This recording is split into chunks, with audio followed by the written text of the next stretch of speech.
जीवन के 60 वसंत पूरे करना एक बड़ी उपलब्धि है। ये समय है अनुभवों को समेटने का, ज्ञान साझा करने का और सबसे बढ़कर मन की शांति पाने का। लेकिन अक्सर इस उम्र में भी हम कुछ बोझ अपने साथ लिए चलते हैं। पुरानी शिकायतें, लोगों से मिली चोटें या खुद से हुई गलतियां, ये सब हमारे मन में घर कर जाते हैं और हमें असली खुशी और सुकून से दूर रखते हैं। क्या आप जानते हैं कि इन बोझे से मुक्ति पाने का एक सबसे शक्तिशाली तरीका है माफ करना। समाज में माफ करने को अक्सर कमजोरी माना जाता है या ये समझा जाता है कि माफ करने से आप उस व्यक्ति को सही ठहरा रहे हैं जिसने आपको दुख पहुंचाया। लेकिन ये सच नहीं है। माफ करना किसी और के लिए नहीं बल्कि खुद के लिए है।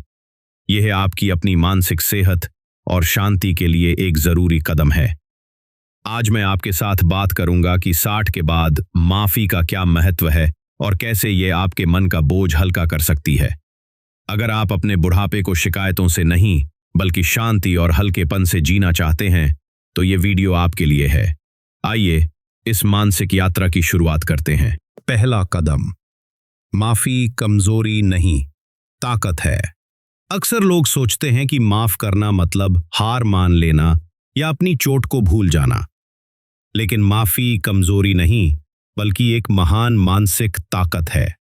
जब आप माफ करते हैं तो आप उस व्यक्ति को अपनी शक्ति नहीं देते जिसने आपको चोट पहुंचाई, बल्कि आप खुद को उस दर्द से मुक्त करते हैं जो उसने आपको दिया था।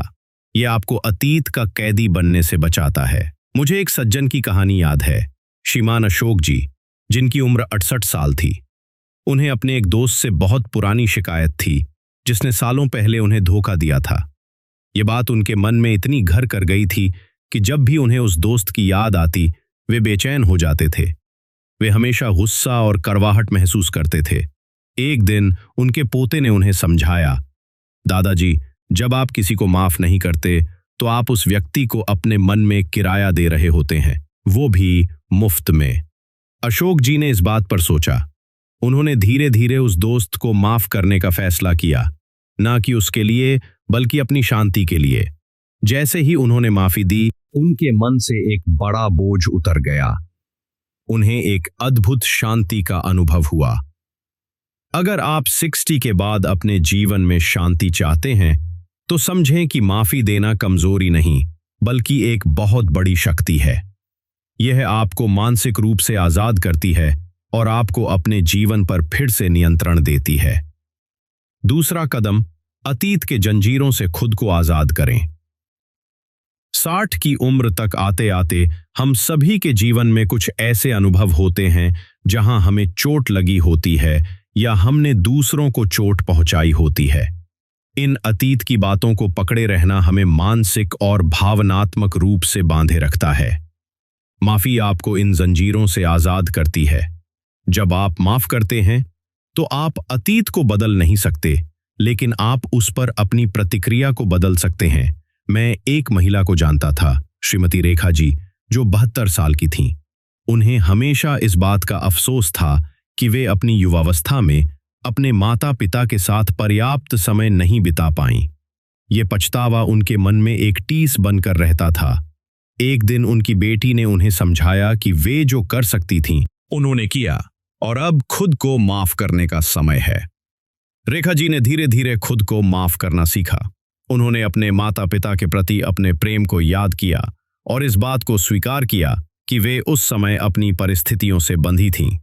इस आत्ममाफी ने उन्हें अतीत के बोझ से मुक्ति दी और उन्हें वर्तमान में खुश रहने का मौका दिया।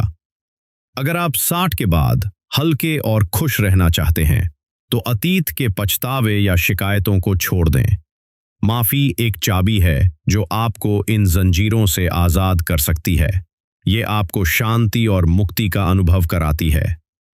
अगर आपको ये बातें उपयोगी लग रही हैं और आप इस विषय पर और जानना चाहते हैं तो कृपया नीचे 2 लिखकर कमेंट करें ताकि हमें पता चले कि आप यहाँ तक साथ हैं।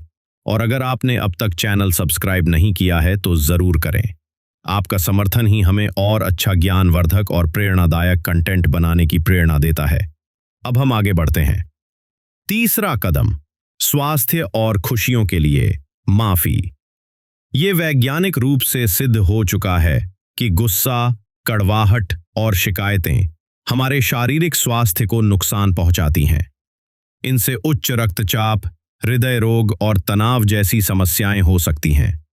60 के बाद जब शरीर वैसे भी कमजोर होने लगता है तो इन नकारात्मक भावनाओं को पालना और भी खतरनाक हो सकता है। माफ करना न केवल आपके मन को बल्कि आपके शरीर को भी स्वस्थ रखता है और आपको खुशियों के लिए रास्ता खोलता है।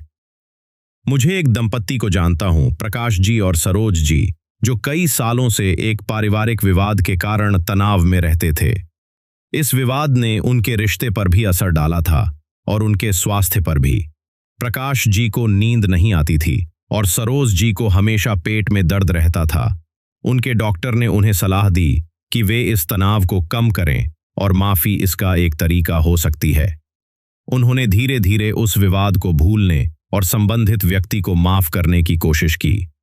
जैसे ही उन्होंने ये किया, उनके शरीर पर इसका सकारात्मक प्रभाव दिखने लगा। उन्हें बेहतर नींद आने लगी, पेट दर्द कम हुआ और वे ज्यादा खुश और ऊर्जावान महसूस करने लगे। अगर आप 60 के बाद भी स्वस्थ और खुश रहना चाहते हैं तो माफी को अपनी रोजमर्रा की आदत बनाएं। ये सिर्फ एक आध्यात्मिक अभ्यास नहीं है, बल्कि आपके शारीरिक और मानसिक स्वास्थ्य के लिए भी एक जरूरी दवा है। चौथा कदम, नए रिश्तों और अनुभवों के लिए जगह बनाएं। जब हमारा मन पुरानी शिकायतों और दर्द से भरा होता है तो उसमें नए रिश्तों और अनुभवों के लिए जगह नहीं बचती। 60 के बाद जब जीवन की प्राथमिकताएं बदल जाती हैं तो नए लोगों से जुड़ना और नए शौक अपनाना बहुत महत्वपूर्ण हो सकता है। माफी आपके मन से पुराने कबाड़ को साफ करती है, जिससे आपके जीवन में सकारात्मकता और नए अवसर आ सकें। मैं एक महिला को जानता था, श्रीमती कमला जी, जो अपने पड़ोसियों से हुई एक छोटी सी बात पर सालों से नाराज थीं।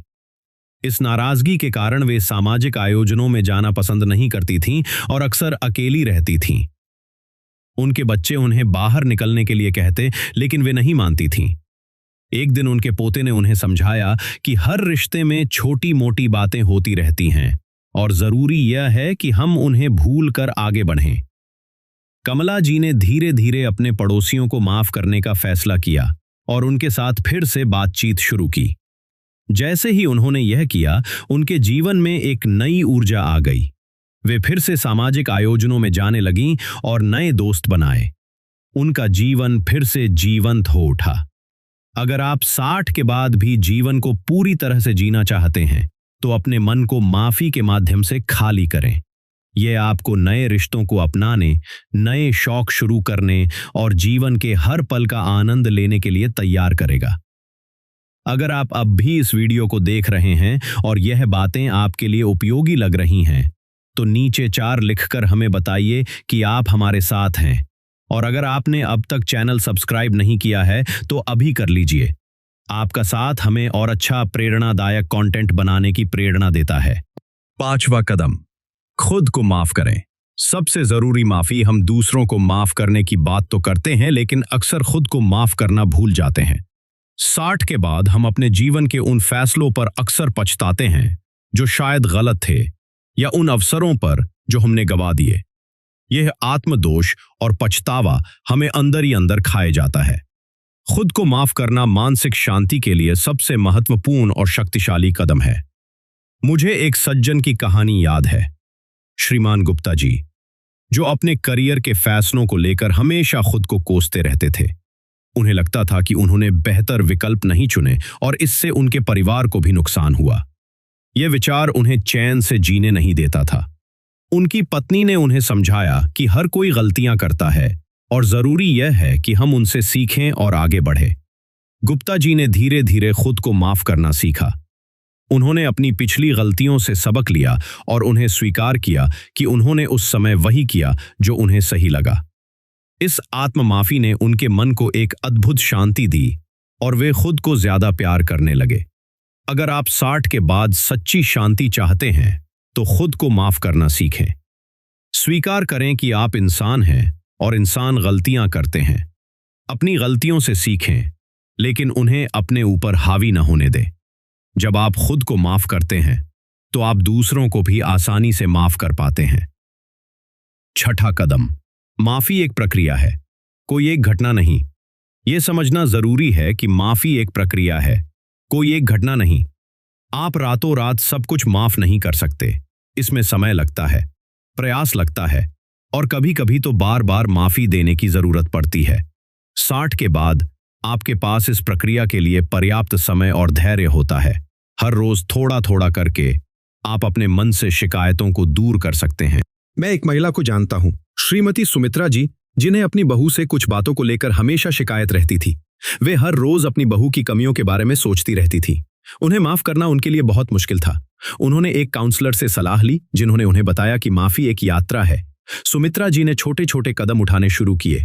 उन्होंने अपनी बहू की अच्छी बातों पर ध्यान देना शुरू किया और जब भी नकारात्मक विचार आते तो उन्हें रोक देती थीं। धीरे धीरे उनकी कड़वाहट कम होने लगी और उनके रिश्ते में सुधार आया। उन्होंने सीखा कि माफी एक लगातार प्रयास है। अगर आप 60 के बाद स्थायी मन की शांति चाहते हैं तो माफी को एक प्रक्रिया के रूप में देखें। हर रोज छोटे छोटे कदम उठाएं, अपने मन में सकारात्मकता भरें और धीरे धीरे शिकायतों को छोड़ दें। याद रखें, यह एक यात्रा है और हर कदम आपको शांति के करीब ले जाएगा। 60 के बाद माफ करना सिर्फ एक विकल्प नहीं, बल्कि एक आवश्यकता है। आपके मन का बोझ हल्का करने की एक मानसिक यात्रा। यह आपको अनावश्यक तनाव, क्रोध और पछतावे से मुक्त करता है, जिससे आप अपने जीवन के शेष वर्षों को शांति, खुशी और संतोष के साथ जी सकें। समझें कि माफी कमजोरी नहीं, बल्कि ताकत है। अतीत की जंजीरों से खुद को आजाद करें। माफी से अपने शारीरिक और मानसिक स्वास्थ्य को बेहतर बनाएं। नए रिश्तों और अनुभवों के लिए अपने मन में जगह बनाएं। सबसे जरूरी, खुद को माफ करना सीखें और याद रखें, माफी एक प्रक्रिया है, कोई एक घटना नहीं। जब आप इस माफी की यात्रा पर निकलते हैं तो आप पाएंगे कि आपका मन हल्का हो गया है, आपका दिल खुल गया है और आपके जीवन में एक नई ऊर्जा और शांति आ गई है। यह दिखाता है कि जीवन के किसी भी पड़ाव पर, खासकर बुढ़ापे में, हम अपने भीतर से शिकायतों को मिटाकर एक शांतिपूर्ण और आनंदमय जीवन जी सकते हैं। आज हमारे साथ जुड़े रहने के लिए धन्यवाद। हमें आपसे सुनना अच्छा लगेगा। कृपया नीचे टिप्पणी करें और बताइए कि आपने आज क्या सीखा और इसे अपनी जिंदगी में कैसे अपनाने का सोच रहे हैं। आपकी बातें हमारे लिए प्रेरणा है। हम हर टिप्पणी पढ़ते हैं। अगर आपको ये वीडियो उपयोगी और प्रेरणादायक लगा हो तो कृपया इसे लाइक करें, सब्सक्राइब करें और अपनों के साथ शेयर करें। आपका समर्थन ही हमारी सबसे बड़ी ताकत है। फिर मिलेंगे अगले वीडियो में। अपना ख्याल रखें। नमस्कार।